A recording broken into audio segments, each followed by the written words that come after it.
এই তো সেই পথ। আর একটু গেলেই আমি যথাস্থানে পৌঁছতে পারবো। এই তো সেই ঘর। হে ভগবান, তুমি আমার সহায় থেকো। আমি যেই লক্ষ্যে এখানে এসেছি সে আমার উদ্দেশ্য যেন পূরণ হয়।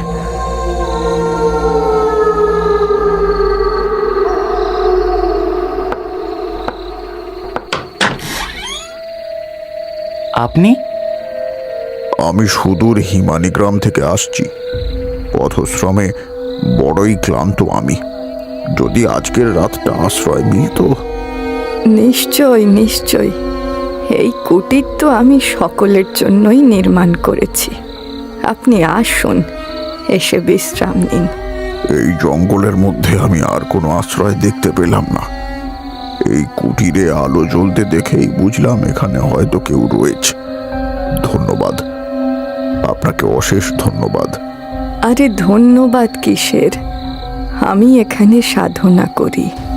শিষ্যরা মিলে এই কুটির নির্মাণ করে দিয়েছে, নইলে আমি গাছের নিচে থাকতেই অভ্যস্ত। এই কে আছিস?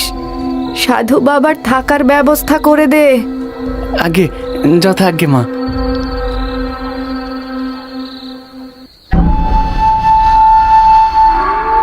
কিছুক্ষণের মধ্যেই কুটিরের সকলে নিদ্রায় আচ্ছন্ন হয়ে পড়ল। হঠাৎই সাধিকার ঘুম ভেঙে গেল। তার যেন মনে হলো কেউ তার চুল ধরে টানছে। সে চিৎকার করে উঠল, চোর চোর, কে আছিস? চোর চোর চোর, কে আছিস? চোর! কিন্তু শিষ্যরা মুহূর্তের মধ্যেই তাকে ধরে ফেলল। কিন্তু আশ্চর্য হয়ে দেখল এটা যে সেই সাধু বাবা। ছি ছি ছি ছি ছি, আমি তোমাকে আশ্রয় দিলাম আর তুমি আমার চুল ছিঁড়তে যাচ্ছিলে? এ কি ধরনের আচরণ তোমার? আমি বাধ্য হয়ে এই কাজ করছি, বিশ্বাস করুন। এর পিছনে এক মহৎ চুপ করো। এই তোমাদের মতো ভণ্ড সাধুদের জন্যই সমাজে সকলের সম্মান নষ্ট হয়। বলো বলো, কি উদ্দেশ্যে তুমি এখানে এসেছিলে? বলো। হ্যাঁ, আপনি একদম ঠিক বলেছেন মা। নিশ্চয়ই ও সাধুর বেশে কোনো শয়তান, নইলে এই মাঝরাতে কেউ কি এমন আচরণ করে? আপনি এক্ষুনি ওকে কঠিন শাস্তি দিন। একদম ঠিক বলেছিস। আজকে আমার সাথে এইসব করেছে, কাল হয়তো কোনো সাধারণ মানুষের সাথে করবে। না না, একে উচিত শিক্ষা দিতেই হবে। দয়া করে আমার কথাটি একটিবার শুনুন। আমার কোনো খারাপ উদ্দেশ্য ছিল না। আমি তো নিজেই নিজের আচরণে লজ্জিত, কিন্তু কি করব, এটা করতে বাধ্য হয়েছি আমি। তুমি কি বলছো তুমি জানো? মাঝরাতে তুমি আমার চুল ছিঁড়ে নিচ্ছিলে, আর এখন বলছো এতে কারো কল্যাণ নিহিত রয়েছে? আমি একদম সঠিক কথা বলছি, বিশ্বাস করুন। আমার অহংকারের জন্য অনেক অপমান লাঞ্ছনা পেয়েছি, তাই এখন সেটাকে দূর করার চেষ্টা করছি। আমি যে কিছুই বুঝতে পারছি না, একটু স্পষ্টভাবে বলবে? এই ঘটনার পিছনে রয়েছে এক দীর্ঘ কাহিনী। আমি হিমালয়ের কোলে বসে বেশ কিছুদিন সাধনা করে সিদ্ধি লাভ করি। কিছু তন্ত্রবিদ্যার সাথে সাথে সামান্য কিছু শক্তি লাভ করে হয়তো নিজের প্রতি মাত্রাতিরিক্ত অন্ধবিশ্বাস জন্ম নিয়েছিল। আর সেই আত্মবিশ্বাস যে কখন অহংকারের রূপ ধারণ করলো সেটা বুঝতেই পারিনি। লোকমহলে আমি নিজেই নিজের সুখ্যাতি করে বেড়াতাম। সেই সুবাদে বেশ কিছু শিষ্য হয়েছিল। সেইবার আমার এক শিষ্য রাজেনের বাড়িতে তাদেরকে আমন্ত্রণে গিয়েছি। আগেও বেশ কয়েকবার তাদের বাড়িতে গিয়েছি। রাজেনের ছোট মেয়ে নীরা সেখানে গেলেই আমার সেবা করত, কিন্তু সেবার গিয়ে তাকে দেখতে পেলুম না। বাবা, এতদিন পরে আপনি পায়ের ধুলো দিলেন। আমি আর রেণু যে কি খুশি হয়েছি বলে বোঝাতে পারবো না আপনাকে। হ্যাঁ বাবা, এইবার আমাদের বাড়িতে কিছুদিন থাকতে হবে। আমরা আপনার সেবা করে জীবন ধন্য করতে চাই। সে না হয় ঠিক আছে, কিন্তু নীরামাকে তো দেখছি না। সে কোথায়? অন্য সময় আমি এলেই সে তো এগিয়ে আসে। আসলে নীরা ভালো নেই বাবা, মেয়েটা যেন দিন দিন কেমন হয়ে যাচ্ছে। আমি ওকে বলেছিলাম এই বিপদের দিনে আপনাকে ডাকতে, কিন্তু ও বারণ করলো। নীরা ভালো নেই মানে? তোমার কথার মানে তো আমি কিছুই বুঝতে পারছি না রাজেন। বিষয়টা কি? কি হয়েছে নীরা মায়ের? কি হয়েছে যদি জানতাম তাহলে তো এই নিবারণের উপায় বের করতে পারতাম বাবা। সে কি? কোথায় সে? আমি এক্ষুনি তাকে একবার দেখতে চাই। না না বাবা, আমরা আপনাকে কিছুতেই তার কাছে যেতে দিতে পারবো না। কিন্তু কেন? তার আচরণ একদম পাল্টে গেছে বাবা। দিনরাত কেমন অদ্ভুত স্বরে কথা বলে, যেন অদৃশ্য কারোর সাথে কথা বলে। জানি না আমার মেয়েটার উপর কার নজর পড়লো, আমি সত্যি জানি না। ফুটফুটে মেয়েটা আমার দিন দিন শুকিয়ে যাচ্ছে। আমাকে এক্ষুনি একটিবার নীরার কাছে নিয়ে চলো। না না না, আমাকে বাধা দিয়ে কোনো লাভ নেই। আমি হিমালয়ের গুহায় তপস্যা করেছি। এই পৃথিবীতে এমন কিছু নেই যা আমার কাছে বশ মানবে না। চলো। কিন্তু তখন ঘরের ভেতর থেকে যার আওয়াজ ভেসে আসছিল তাও সে যে কোনো জীবিত মানুষের নয় তা বলে দিতে হয় না। চৌহদ্দির মধ্যে আসার সাহস দেখায় কে রে? দেখলেন দেখলেন বাবা, আজ প্রায় 10 দিন হয়ে গেল মেয়েটা এইভাবে ঘরের মধ্যে রয়েছে। আর এত সাহস আমার ঘরের চৌহদ্দির মধ্যে আসার সাহস দেখায় কে রে? কে রে জন্মা? কে এসেছিস? তোকে আমি ছাড়, আমাকে ছাড় বলছি। আমাকে ছাড়। এ কি? নীরার ভেতর থেকে 2 রকমের কণ্ঠস্বর শোনা যাচ্ছে কেন? আর রাজেন, তোমরা ওকে এইভাবে বেঁধে রেখেছো কেন? না হলে যে ও দরজা ভেঙে বেরিয়ে আসছিল, আর তারপরে রুদ্রমূর্তি ধারণ করে আমাদের দিকে যা হাতের সামনে পায়ে ছুঁড়ে মারে। সেদিন তো আমি খাবার দিতে গেছিলাম বলে আমাকে এত জোরে ঠেলেছিল যে সিঁড়ি দিয়ে পড়ে গিয়ে আমার কপাল কেটে গেছিল বাবা। এছাড়া নিজের উপরে অত্যাচার তো আছেই, কখনো চুল ছিঁড়ছে, কখনো নিজেই নিজেকে কামড়ে রক্ত বের করছে। উফ, মেয়েটির ওই অবস্থা যেন চোখে দেখা যায় না।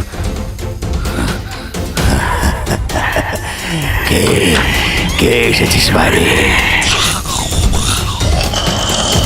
নীরা, নীরা মা আমার শান্ত হ মা। আমরা তোর বাবা মা। নীরা, অমন করিস না মা, অমন করিস না। বাবা মা? কিসের বাবা মা? দূর হ, নইলে সব কটার ঘাড় মটকে দেব। এত সাহস? ওরে হতচ্ছাড়া! এই রামনাথ সমাদ্দার কোনো সাধারণ সাধু নয়। আমি হিমালয় থেকে গূঢ় তপস্যা করে সিদ্ধি লাভ করেছি। এত সহজে আমি পালিয়ে যাব না। কিন্তু বাবা, আমার মেয়েটার কি হয়েছে বাবা? ওকে কোনো নিম্ন বর্গের প্রেত ভর করেছে। সে ভাবছে এমন আস্ফালন করলেই আমি ভয় পেয়ে চলে যাব, কিন্তু ও জানে না আমি কি করতে পারি আর আমার কি ক্ষমতা। রাজেন, ওকে খুলে দাও। না বাবা না, আপনি জানেন না ওর কত ক্ষমতা। ওকে খুলে দিলে অনর্থ হয়ে যাবে। রাজেন, তোমার কি আমার উপরে বিশ্বাস নেই? এক্ষুনি ওকে খুলে দিয়ে বাইরে বেরিয়ে যাও। ও এবার বুঝবে আমি কত বড় সিদ্ধ পুরুষ। রাজেন নীরার দড়িগুলো খুলে দিয়ে তাড়াতাড়ি বেরিয়ে দরজা বন্ধ করে দিল। আমি দেখলাম নীরা বাঁধন মুক্ত হতেই আমার দিকে তাকালো। সেই দৃষ্টি আমি আজও ভুলিনি। জবা ফুলের মতো লাল চোখে বলল, কে তুই? এখানে কেন এসেছিস? পশ্চাৎ! আমি তো জমরে হতভাগা। ভালোয় ভালোয় নীরার শরীর থেকে বেরিয়ে যাওয়া, নইলে এবার দেখ কে কার জম।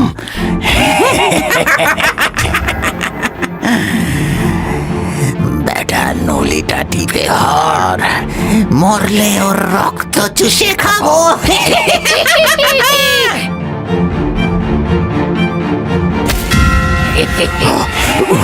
ছাড় বলছি, ছাড় ছাড়। শয়তান, তোর সাহস! তোকে আমি তুই কি ভেবেছিস এসব ছাল বর্ষ দিয়ে আমাদের তাড়াবি? কখনো নয়, আমরা এত সহজে যাব না। বাঁচাও, বাঁচাও! কে আছো? বাঁচাও! আরে, মেরে ফেললো! রাজেন, দরজা খোলো, দরজা খোলো! আমরা এত সহজে যাব না। এরপরে আর কখনোই মুখ হোস না, নইলে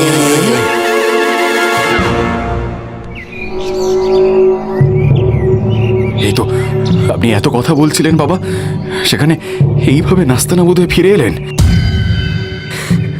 সব মিথ্যে কথা, সব মিথ্যে কথা। আপনার সব কথা মিথ্যে। আপনি ভণ্ড, নইলে ওই প্রেত এইভাবে আপনাকে হারিয়ে দেয়।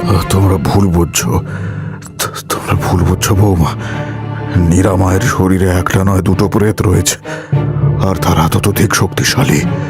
তাদেরকে পরাস্ত করার জন্য অনেক ক্ষমতার দরকার। আর আপনার সেই ক্ষমতা নেই, তাই তো?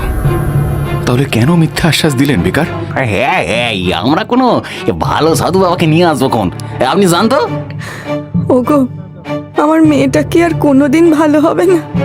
কত আশা করে আপনাকে বলেছিলাম, কিন্তু আপনি তো নিজেই ওর হাতে মার খেলেন। দেখো, চাইলে তোমরা ওর জন্য অন্য সাধু পুরোহিত যা যোগ্য যা খুশি করতে পারো, কিন্তু আমি নিশ্চিত হয়ে বলতে পারি নীরার মধ্যে যেই দুই প্রেত রয়েছে তা দূর করা এত সহজ হবে না। আমাকে তোমরা 7 দিন সময় দাও। কি, আরো 7 দিন? আপনার যদি ক্ষমতা নাই থাকে, 7 দিনে আপনি করবেনটা কি? আমি একটু বই পুস্তক পুঁথি এইসব ঘেঁটে দেখবো, তারপরে যদি আমি না পারি তখন তোমরা যা শাস্তি দেবে আমি মাথা পেতে নেব। সেদিন গ্রামবাসীদের চরম টিটকারি আর রাজেনের মুখের ভাব দেখে আমি বুঝতে পেরেছিলাম যে ওরা আমার উপরে বিশ্বাস রাখতে পারছে না, কিন্তু আমিও হাল ছাড়ার পাত্র নই। আমার কাছে থাকা অনেক পুঁথি পুস্তক ঘেঁটে দেখলাম, এক শরীরে 2 প্রেত বাস করলে তারা এতটাই শক্তিশালী হয়ে যায় যে তাদের পরাস্ত করা বেজায় কঠিন। এই তো এখানে কিছু উপায় লেখা রয়েছে। অতি শক্তিশালী প্রেতকে নিষ্ক্রিয় করার জন্য 7 জন অতি শুদ্ধ ও পবিত্র মানুষের শরীরের কোনো অংশ লাগবে।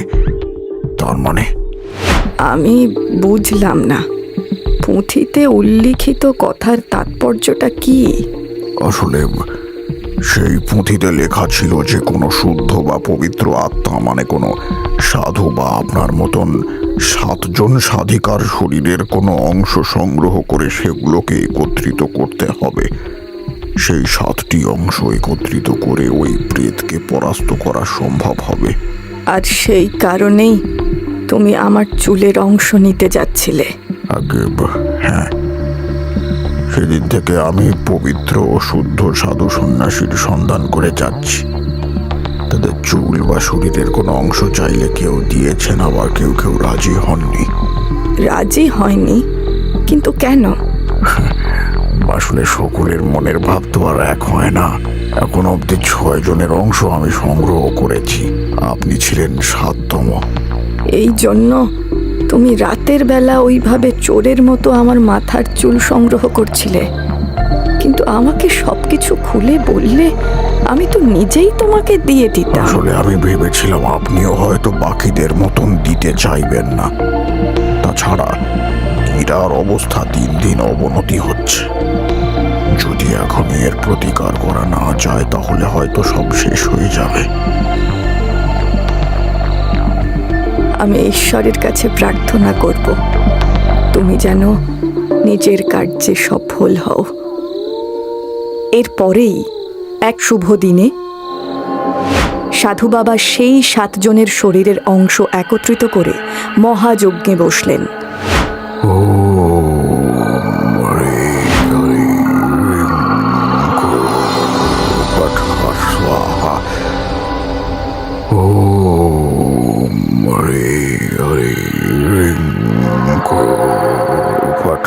Swaha. Om Dum Dum Hare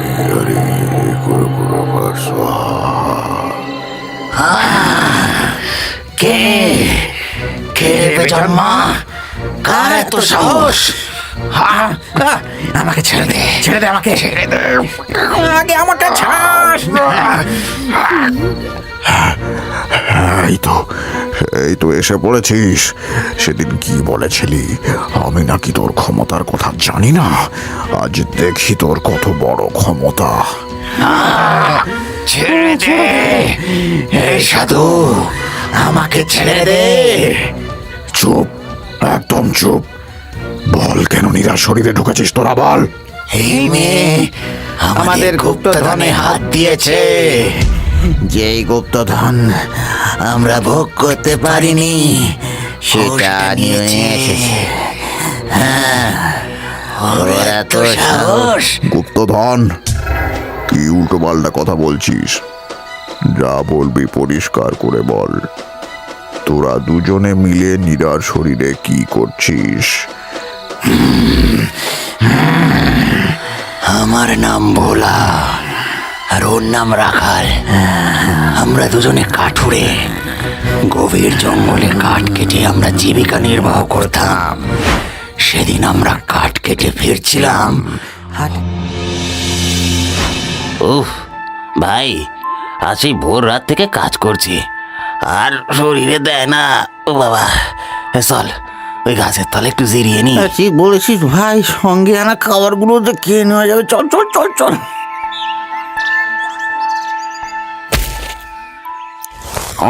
এই রে রাখা হলো কি? বারবার মাটি তাতে কি ঠুকঠুক করছিস? কি জানি ভাই, মাটির বাকি অংশের থেকে এই অংশটা যেন একটু বেশি নরম আর এবড়ো খেবড়ো। হ্যাঁ, কি বলিস রে? এই জঙ্গলের মধ্যে উঁচু নিচু মাটি, ঘুরে একবার দেখবি নাকি? চল, আমাদের ভাগ্যে কি আর গুপ্তধন জুটবে? তো চল চল দেখি। দুই বন্ধু মিলে মাটি খুঁড়তে শুরু করলো। কিছুক্ষণের মধ্যেই একটা টং করে শব্দ হলো। দুজনের মুখে তখন যেন হাসির ঝিলিক খেলে গেছে। তাড়াতাড়ি আরো মাটি খুঁড়তেই একটা কলসির মতো দেখতে পাওয়া গেল।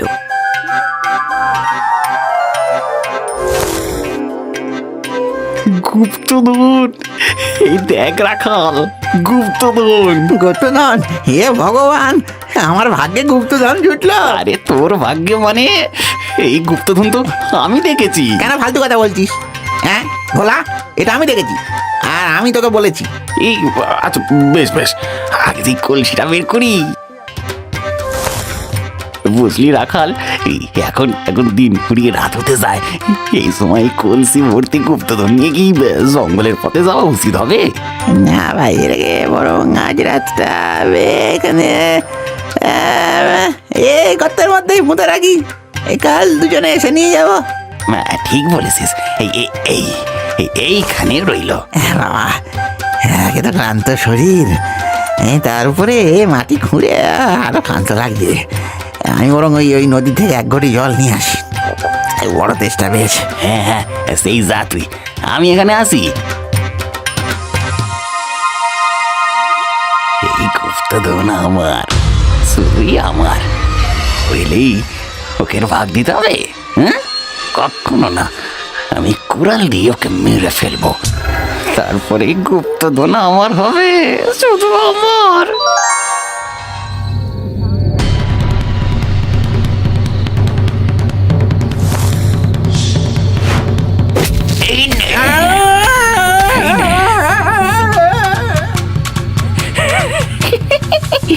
আমার এই গুপ্তধন এবার শুধু আমার, কেউ আমার থেকে এটা নিতে পারবে না। এর ভাগ কাউকে দিতে হবে না। এগুলো এগুলো সব আমার, সব। বেচারা রাখাল জল নিয়ে এসেছিল, ভাই ক্ষমা করে দিস ভাই রাখাল। তবে তবে এই জলের জন্য ধন্যবাদ, সত্যি বড় টেস্টটা লেগেছিল।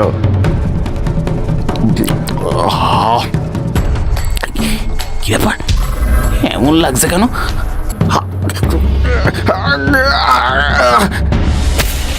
আমরা দুজনেই ওইখানে মরে পড়ে থাকি। এরপরে কেটে যায় অনেক বছর।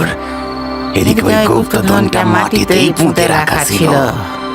একদিন ওই মেয়েটা জঙ্গলে কাঠ কুড়াতে গিয়ে ওই গুপ্তধনটা দেখতে পায় আর বাড়ি নিয়ে আসে।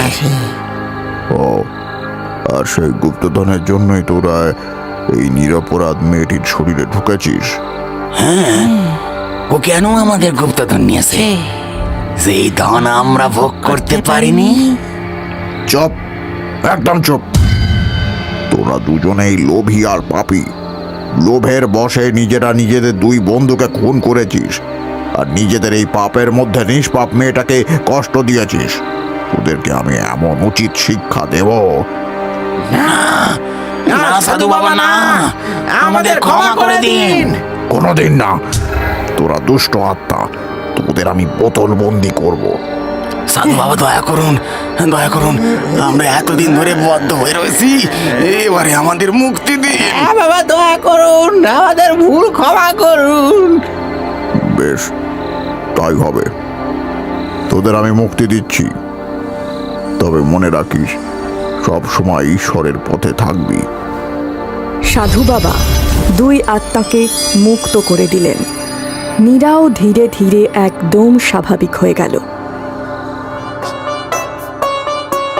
আর নীরার কাছে থাকা সেই গুপ্তধন সাধু বাবা গ্রামের গরিব লোকেদের মধ্যে ভাগ করে দিলেন। সকলে সাধু বাবাকে ধন্য ধন্য করতে থাকল।